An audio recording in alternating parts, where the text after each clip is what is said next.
What's up, y'all? It's your boy Toby D, and you already know what it is. It is pound for pound.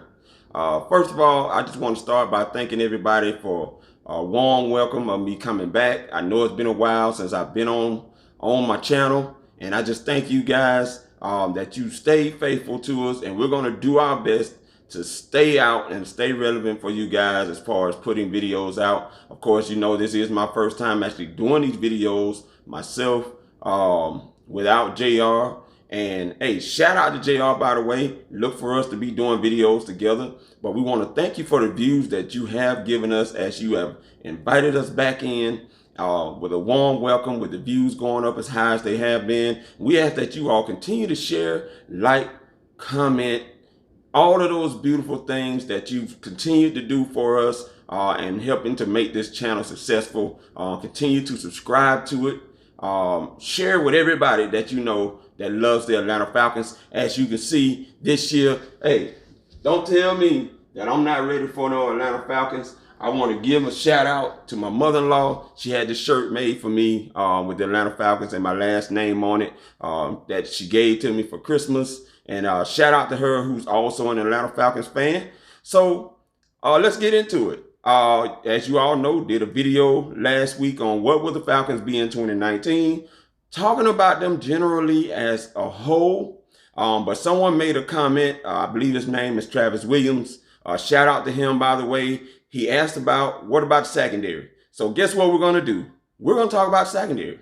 And I'm just going to tell you some things that I would like to see from the Atlanta Falcons, some things that Dan Quinn has expressed that he wanted to see since he got here as the head coach from the Atlanta Falcons secondary. And let's see if the Atlanta Falcons is actually going to finally mature into that secondary that Dan Quinn has envisioned and that we would like to see as fans of the Atlanta Falcons. So let's get right on into it. The first thing that I want to talk about that I believe Dan Quinn would even share in this same feeling is that to have a great secondary, you need to have experience on the back end. And that experience right now, you will have. Dan Quinn is now, as you all know, going to be calling the defense. And now he has two safeties that are going to be going into their 5th and 4th years, their seasons as Atlanta Falcons, respectively. And those guys are Ricardo Allen, the free safety, and the strong safety, Keanu Neal, a.k.a. Kiki, as they like to call him. Dan Quinn specifically always relating to him as Kiki.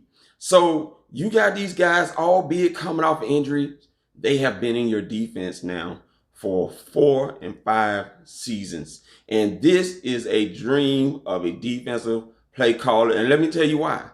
Because when you have guys that experience, it allows the other guys to have a lot of flexibility and a lot of aggressiveness that they can provide, knowing that they have that experience on the back end with their two field generals back there.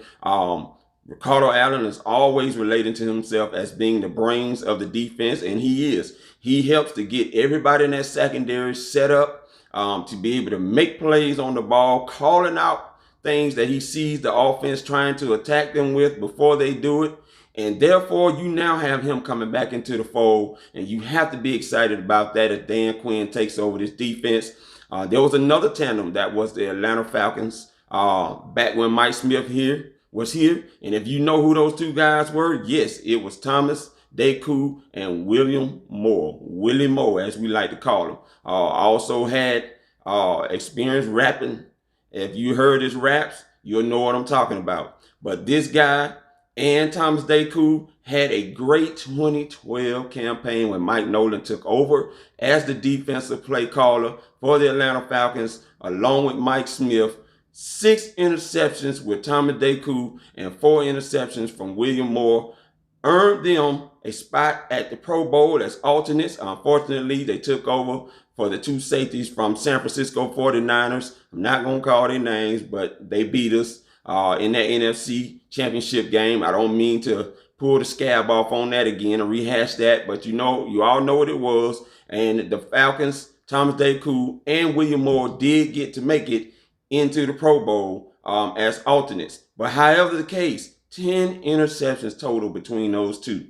You're looking for a big year with Keanu Neal coming back off an injury and Ricardo Allen coming back off an injury for the Atlanta Falcons, because this is going to be huge if their secondary is going to have the type of success that us as fans would like to see and Dan Quinn would like to see. Now that you have that experience on the back end, now you got guys like Trufant, who a lot of us have been hard on these last couple of seasons. We've been very hard on Trufant, but Trufant to me has the capabilities of being one of the best cornerbacks in the NFL. Had a great 2015 campaign when Marquand Manuel came and took over the secondary that year. You guys remember the video when you heard him talking in that Giants game about nobody's throwing over his way. They won't even look his way. And he has so much energy and excitement. Now, Desmond Trufant is not one known to be much of a vocal leader. But this year, Desmond, you're going to have to be that guy. You got a lot of young guys now that are going to be up under you and want you to take them under your wing and show them the way. And they're going to be looking for you to do it. Robert Alford is gone now. Brian Poole is gone now. Now it's all up to you. You got to take guys like Isaiah Oliver, your two rookies that joined on the team from the draft, and Kendall, Sheffield, and Jordan Miller. And you got to take these guys and help Jerome Henderson, who has now been given the title of not only passing defensive coordinator, but now secondary coach. For many of you that don't know, now Jerome Henderson, who comes from the Dallas Cowboys, as their former secondary coach, and helped produce a top 5 unit that year in 2015 before coming to the Atlanta Falcons, is now taking over and finally gets a chance to get his hands on this young secondary led by Ricardo Allen and Keanu Neal.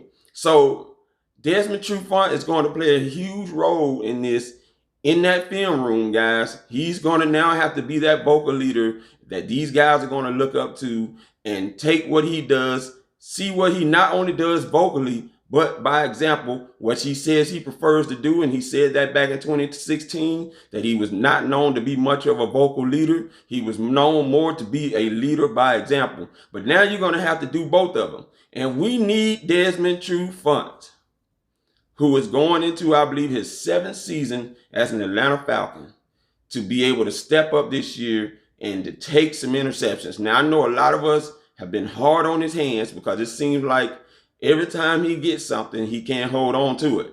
Now, I do remember after his 2013 rookie season, in 2014, the light came on. And we saw where he started creating more opportunities for him to get interceptions that year. Now, he could have easily had 5 or 6 that season. Yes, he dropped a bunch of them. But you saw the maturation between, and a lot of people don't remember who Tim Lewis was, very experienced secondary and DB coach. And he really helped Trufant to be able to develop. And I think if he had another year with Trufant, there's no telling what Trufant could have been. But unfortunately, Marquand Manuel and Dan Quinn came in. You had to learn new things, new techniques, and all of those things, and redevelop and reshape yourself. And I just feel like, to me, there was a disconnect between him and Marquand as the reason why he could not fully flourish in this system. Now with Dan Quinn being the defensive coordinator, and now with Jerome Henderson, no disrespect to Marquand Manuel, but just like Tim Lewis, now Desmond Trufant has someone of an older nature who can come in here and really show him what it is that they need to get out of this secondary in 2019. Now, a lot of you know that the Atlanta Falcons have been playing a lot of man-to-man coverage, at least since Dan Quinn took over the play calling in 2016 from Richard Smith. That is not going to change, ladies and gentlemen. You got a lot of guys now that you have gotten in your team, that you've not only drafted to join along with the guys you've already had here in Damontae, Kazee, Ricardo Allen, Keanu Neal, Desmond Trufant, and Kendall, Sheffield, and Jordan Miller, who have the capabilities of playing man-to-man coverage. And there's a reason why you promote Jerome Henderson into the spot to teach these guys the way that they need to be taught to be able to play that type of cornerback that you need them to be up in the face, jamming receivers and redirecting them, being in their hip pocket like you need them to be, mirroring routes, becoming the receiver for the receiver, and making plays on the football. Jerome Henderson is exactly that right guy to be able to do this. Now, a lot of you have heard in camp already in OTAs, voluntary, albeit, that Desmond Trufant and Isaiah Oliver have both been playing right and left cornerback. Now, what does this tell you about Dan Quinn and what he wants to do? A lot of the guys that he has right now, and Isaiah Oliver and Kendall, Sheffield, and Jordan Miller, these guys have the capabilities to play all over the field. I've watched some film on Kendall, Sheffield, and Jordan Miller. They played everywhere from right to left, sometimes in the slot. These guys also have the size to be able to play against tight ends if you need them to do so. We saw Robert Alford on tight ends a few times. Not always successful. He has made a few plays, but there were times when he got beat. But now you got guys equipped with the size, equipped with the height to be able to do it, and also possess reach ability. Look at some of these guys' measurables with their reach abilities. They possess 32-inch reach. And so you already know that Jerome Henderson and Doug Malloy, the DB coach, is going to be helping these guys to utilize all the skill set that they have when it comes to game day, starting against Minnesota Vikings on week 1. So I'm excited to see what Jerome Henderson is going to be able to do to help these guys develop and come along with Desmond Trufant, who now will be tasked as being the leader of this Atlanta Falcons young secondary when it comes to the cornerback room, and how he helps Kendall, Sheffield, and Isaiah Oliver, whom Dan Quinn has already said that Jerome Henderson and Doug Malloy are working very hard to get this guy ready. Now, there's been some early great impressions with Isaiah Oliver, and we hope that continues going into the mandatory mini camp, which will start June 11th and end on the 13th, which hopefully after that, JR and I will be doing a video together as we get ready to go into the training camp in July, that Isaiah Oliver has been having a pretty good OTAs right now. A lot of you, if you read the bio of Jerome Henderson, he's actually been given credit for the maturation of Damontae Kazee, coming from being as a cornerback and moving him over to safety. So him and Doug Malloy, which is probably a huge reason why he got the title with secondary coach, because of what Damontae Kazee was able to do with 7 interceptions to tie for the lead in the NFL. Very impressive.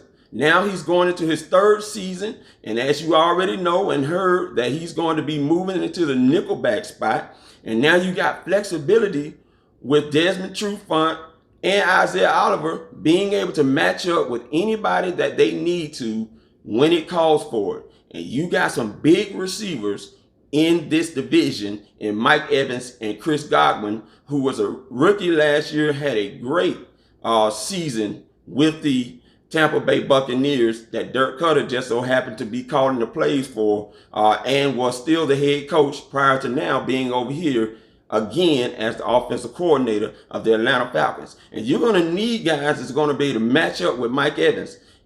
As you all know, Desmond Trufant, great potential as a cornerback, has struggled against the likes of Mike Evans. And so now your hopes is that you got someone like an Isaiah Oliver, 6'1", about 200 pounds, that can hang with Mike Evans and be able to handle him in the way that we need him handled when we get ready to play them twice a year. You not only have Isaiah Oliver. I'm looking at these cornerbacks right now, and these guys are all 6 foot except for 3 guys. And if you guess, that's Ricardo Allen. You got Damontae Kazee and now Kendall Sheffield. Those are the only 3 that I see on here right now on this secondary that are under 6 foot. Everybody else 6 foot and up. And what does that tell you? The Atlanta Falcons definitely wanted to get bigger in the secondary and to be able to manhandle whomever is in front of them when it comes to game day. And I'm hoping that we're going to see that. Now, one of the visions of Dan Quinn is that he wants ball hawking mentality. And right now, for me, there's only two guys that possess that ability. And one of them, as we all very well know and saw last year, because you know what he did at San Diego State, that's Damontae Kazee. Damontae Kazee, if I'm not mistaken, came in with 8 interceptions his last season at San Diego State. And then it's no surprise that he was able to repeat that type of situation in the NFL with 7. This guy is around the ball all the time, every time. The football loves him, and it will find him, and he will take every opportunity to get his hands on that ball when it presents itself. I don't look for that to be any different this year with him moving into the nickelback spot. But make no mistake about it, he has the opportunity and the skill set to play both safety and corner. And the Falcons have shown that they will take someone that has safety title and use them in hybrid corner safety situations. We saw them do it with Ricardo Allen last year and even before then. And they've had success doing Ricardo Allen like that with moving him in the nickel back slot. I look for the Falcons to have a lot of success when you have teams that love to run empty back sets with 5 receivers wide. And I think we're going to have so much success shutting teams down that want to run those empty back sets, just like Seattle did. But you have a lot of versatility on the Atlanta Falcons secondary that I'm so excited about. The enforcer's back. He's looking stronger and healthier than ever. And hopefully things continue to work out for his rehab and Keanu Neal so that he can come back and be the enforcer that we know that he can be. But it's just interesting to see what the possibilities are with Desmond Trufant, Isaiah Oliver, and Damontae Kazee in the nickelback spot. I think these guys have the potential to be very special. But what I do want to see is more ball hawking abilities. You look at their stats from interceptions. They've only had a couple of years where they've been in the top 10. In that 2 years, they've had 15 interceptions. But any other time, it's been 12 and 8. Even in 2017, they only had 8 interceptions. You want to be a ball hawking team, you got to be 20 plus. And now that's going to be a collective team effort between not only the secondary, but also in the front 7, mainly the linebackers. We already know what Deion Jones can do. He has great ball hawking skills, and he takes advantage of every tip drill that he sees. When that ball is tipped up, he is right there to get it. And every time he gets it, you just like myself and the media already expect him to take it to the house. He's taken so many balls since he's gotten into the NFL in 2016 to the house. It's been a long time since we've seen that as Atlanta Falcons fans, that he's been able to do that type of thing. And I'm excited to see him do it again. Now, I would like to see our cornerbacks be able to inherit the same feature and be able to do that same thing for us.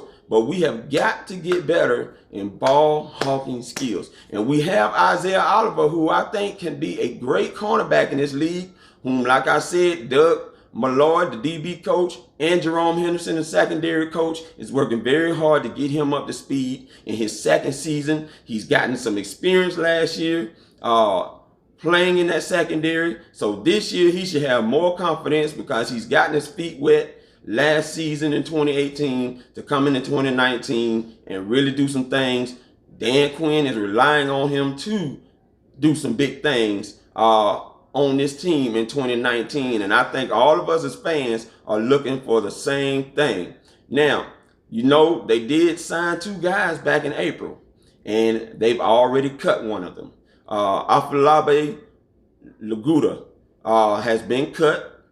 He was one of the safeties along with Chris Cooper. You don't know a lot about them. They was on some NFL professional teams, but they kind of bounced around a little bit from practice squad or whatnot. The Atlanta Falcons did sign them, but they cut Afolabi Laguda today on this Saturday here. So he's gone. He had an undisclosed injury or whatnot, and the Falcons didn't feel the need to keep him around. Now, there was a guy, Jim Butts, I believe his name is. I had never really heard of him before, but apparently he is one of the Atlanta Falcons beat writers, and he mentioned the name of Chris Cooper, who has been filling in well, seemingly, for Ricardo Allen while he's out rehabbing, and says that this guy is looking very fast on the field and instinctive. So that's a good sign.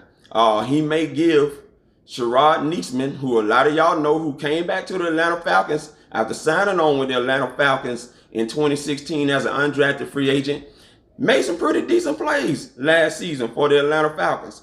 He will now have a challenge if Chris Cooper holds up and goes into training camp to battle for that fourth safety spot.